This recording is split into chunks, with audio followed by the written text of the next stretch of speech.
पलवल खेल युवा अधिकारिता एवं उद्यमिता तथा कानून एवं विधायी राज्य मंत्री गौरव गौतम ने आज स्थानीय लोक निर्माण विभाग पलवल के विश्राम गृह के सभागार में बजट के संदर्भ में प्रेस वार्ता की। इस अवसर पर प्रदेश प्रवक्ता विजेंद्र नेहरा, जिला अध्यक्ष विपिन बैंसला, प्रदेश कार्यकारिणी सदस्य हरेंद्र पाल राणा भी मौजूद थे। गौरव गौतम ने कहा कि मुख्यमंत्री नायब सिंह सैनी द्वारा वित्त वर्ष 2026 और 27 के लिए 2,33,658 करोड़ 17 लाख रुपए का बजट प्रस्तुत किया गया है। इस बजट में सभी वर्गों के हितों को ध्यान में रखा गया है। उन्होंने कहा है कि भाजपा सरकार के पिछले 11 वर्षों में जीडीपी 3 गुना हो गई है। वर्तमान में प्रदेश की जीडीपी 13,67,769 करोड़ रुपए है। उन्होंने कहा है कि प्रति व्यक्ति आय भी लगभग 3 गुना हो गई है। वर्ष 2014-15 में ये 1,47,382 रुपए थी। वर्ष 2025 और 26 में अनुमानित ये 3,95,618 रुपए है। गौरव गौतम ने कहा है कि प्रदेश में वायु प्रदूषण रोकने के लिए विश्व बैंक ने हरियाणा क्लीन एयर प्रोजेक्ट को स्वीकृति दी है। इस प्रोजेक्ट के लिए 2,716 करोड़ रुपए की राशि मिलेगी। उन्होंने कहा है कि हरियाणा को विश्व बैंक से वाटर सिक्योर हरियाणा प्रोजेक्ट के लिए 5,715 करोड़ रुपए मिलेंगे। उन्होंने कहा है कि किसानों को ट्यूबवेल कनेक्शन दिलाने एवं निर्बाध बिजली आपूर्ति के उद्देश्य से प्रदेश में हरियाणा एग्रो डिस्कॉम के नाम से एक तीसरी बिजली वितरण कंपनी बनाई जाएगी। हरियाणा में 3 लाख किशोरियों को HPV वैक्सीन लगाई जाएगी। प्रदेश की 3 लाख महिलाओं को लखपति दीदी बनाया जाएगा। अग्निवीरों को हरियाणा पुलिस में विभिन्न पदों पर नियुक्तियों के लिए 20% आरक्षण दिया जाएगा। खिलाड़ियों को प्रशिक्षण देने के लिए अंतर्राष्ट्रीय ख्याति प्राप्त प्रशिक्षकों की नियुक्तियां की जाएगी। प्रत्येक जिलों में एक खेलो इंडिया लघु केंद्र बनाकर इसका संचालन किसी पूर्व चैंपियन खिलाड़ियों को सौंपा जाएगा।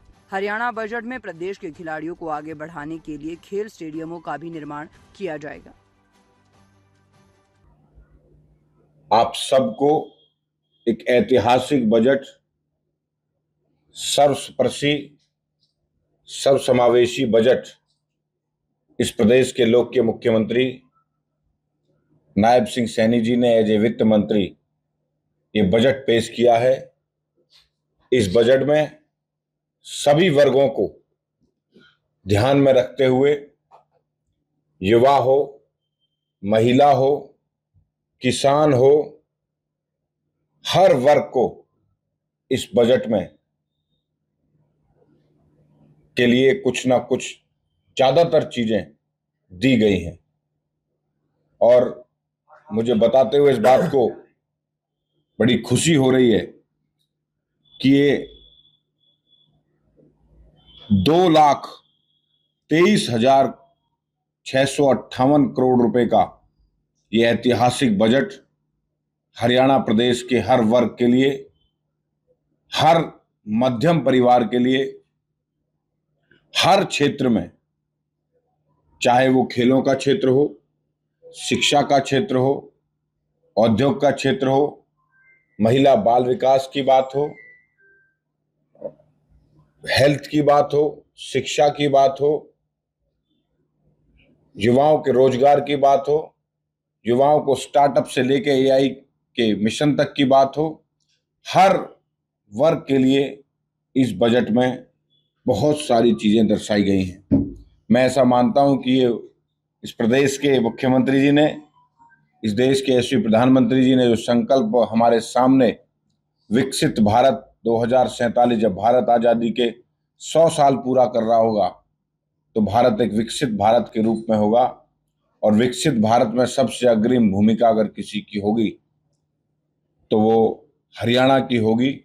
मैं ऐसा मानता हूं इस बजट में, चाहे ये बजट हरियाणा के हर व्यक्ति एक प्रकार से सुझाव लेकर, हरियाणा पहले लोग सरकार का बजट कहते थे, लेकिन ये बजट हरियाणा के लोगों के द्वारा दिए गए सुझावों पर बना हुआ बजट है।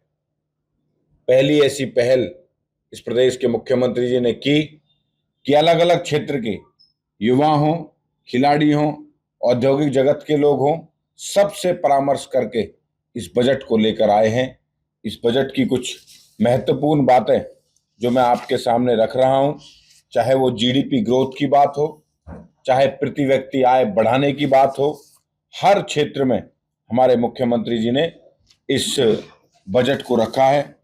साथियों, मुझे इस बात को बताते हुए खुशी हो रही है कि हमारे मुख्यमंत्री जी ने पॉल्यूशन रोकने के लिए विश्व बैंक के से फंडिंग जो होगी, जो हरियाणा क्लीन एयर प्रोजेक्ट की स्वीकृति दी है, मुझे इस बात को बताते हुए खुशी हो रही है कि हरियाणा में विश्व bank water source Haryana project के लिए 5,715 करोड़ रुपए निवेश करेगा। एआई मिशन में 474 करोड़ रुपए से विश्व बैंक से जो मंजूरी मिली है, वो हरियाणा प्रदेश के 1 लाख युवाओं को एआई में प्रशिक्षित करेगी। साथियों, और अलग अलग विषय पर माननीय मुख्यमंत्री जी ने बहुत महत्वपूर्ण बातें, हरियाणा के किसानों की बात हो, किसानों को ट्यूबवेल कनेक्शन देने की बात हो, हरियाणा एग्री डिस्कॉम के नाम से तीसरे बिजली वितरण निगम की भी घोषणा की है। के लिए पिंक कैब योजना शुरू करी है, जो महिलाओं को वाहन चलाने में प्रशिक्षण और इलेक्ट्रॉनिक वाहन खरीदने में 10 लाख रुपए तक का मुफ्त ब्याज इस प्रदेश सरकार देगी। साथियों, इस प्रकार से आंगनवाड़ी केंद्रों को प्ले स्कूल की तर्ज पर उन्हें अपग्रेड किया जाएगा। वर्तमान में केवल महिला छात्राओं के लिए समर्पित 273 बसों को 500 करा जाएगा। अलग अलग जगह पर लोहारू हो, बरवाला हो, नरवाना हो, समालखा हो, महम हो, रादौर हो, अलग अलग जगह पर महिला थाने खोले जाएंगे। इस प्रकार से खिलाड़ियों के लिए 21 से ज्यादा नए स्टेडियम बनाकर इस प्रदेश के मुख्यमंत्री ने हमारे खिलाड़ियों को एक नई सौगात देने का काम किया है। फिट इंडिया, फिट हरियाणा एक स्कीम लॉन्च करके हरियाणा प्रदेश के हर युवा को, हर वर्ग को फिट करने का काम इस प्रदेश के मुख्यमंत्री जी करेंगे। मुझे ऐसा लगता है कि हरियाणा प्रदेश के युवाओं के लिए 20,000 से ज्यादा ग्रामीण कौशल योजना लाकर ग्रामीण युवाओं को कौशल क्षेत्र में प्रशिक्षित किया जाएगा। अग्निवीरों को 20% से ज्यादा आरक्षण देकर उसमें पुलिस में उसमें आगे बढ़ाया जाएगा। खिलाड़ियों के लिए अंतर्राष्ट्रीय ख्याति पाए हुए कोचेज को, खिलाड़ियों को कोच लगाकर हमारे युवाओं को एक अच्छी ट्रेनिंग देने का काम हमारी नायब सिंह सैनी सरकार करेगी। प्रत्येक जिले में खेलो इंडिया लघु केंद्र बनाने का संकल्प सरकार ने लिया है। पीएम सेतु योजना से 471 करोड़ रुपए, जिसमें सोनीपत और कुरुक्षेत्र, जहां और भी जरूरत पड़ेगी तो उस जिले को लेंगे, जहां पर आईटीआई के साथ सीधा कंपनी को जोड़ा जाएगा कि आईटीआई से प्रशिक्षित होकर युवा सीधा उसी कंपनी में जाकर नौकरी प्राप्त कर पाएगा। वैध रूप से विदेश जाने वाले युवा जो जाते थे और अकस्मात मृत्यु कोई हो जाती थी, उसको वित्तीय सहायता देने का काम ये हमारी सरकार कर रही है। डंकी रूट को रोकने के लिए महत्वपूर्ण कड़े कदम इस मुख्यमंत्री जी ने अलग से बजट में प्रावधान किया हुआ है। माननीय मुख्यमंत्री जी ने साथियों अलग अलग क्षेत्र के अंदर, चाहे वो गरीब कल्याण हो, चाहे हॉस्पिटल्स हो, चाहे मुफ्त डायलिसिस हो, 18 से ज्यादा नए खोलने का काम डायलिसिस में इस बार हमारी सरकार करेगी। 70 नई एडवांस लाइफ सपोर्ट एम्बुलेंस, 167 नई बेसिक लाइफ स्पोर्ट्स एम्बुलेंस खरीदने का काम हमारी सरकार करेगी। 100 बिस्तर ईआईसी हॉस्पिटल को 200 बिस्तर अपग्रेड कर मेडिकल कॉलेज बनाने का काम ये सरकार करने जा रही है। शिक्षा के क्षेत्र में भी 250 विद्यालयों को सीएम एक्सीलेंस अर्ली इंग्लिश विश्वविद्यालय के रूप में विकसित किया जाएगा। 250 विद्यालयों को 25 करोड़ रुपए की लागत से अटल ट्रेनिंग लैब स्थापित किए जाएंगे। किसी भी विद्यार्थी की दुर्घटना में मृत्यु हो, उसके परिवार को 5 लाख रुपए, और अगर वो दिव्यांग हो तो 3 लाख रुपए देने का काम हमारी सरकार करेगी। ये उद्योग का क्षेत्र हो या इंफ्रास्ट्रक्चर का क्षेत्र हो, चाहे कानून व्यवस्था हो, कानून व्यवस्था में सरकार ने एटीएस बनाकर आतंकवादी गतिविधियों से निपटने के लिए हमारी सरकार ने एटीएस गुरुग्राम और पंचकुला में बनाने का काम हमारी सरकार करी है।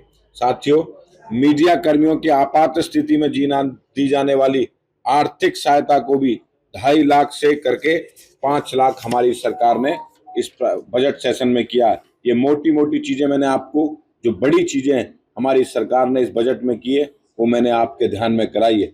और खास करके मैं इस प्रेस के माध्यम से इस प्रदेश के मुख्यमंत्री आदरणीय, जिन्होंने वित्त मंत्री के नाते इस बजट को पेश किया, मैं उनका आभार व्यक्त करता हूं।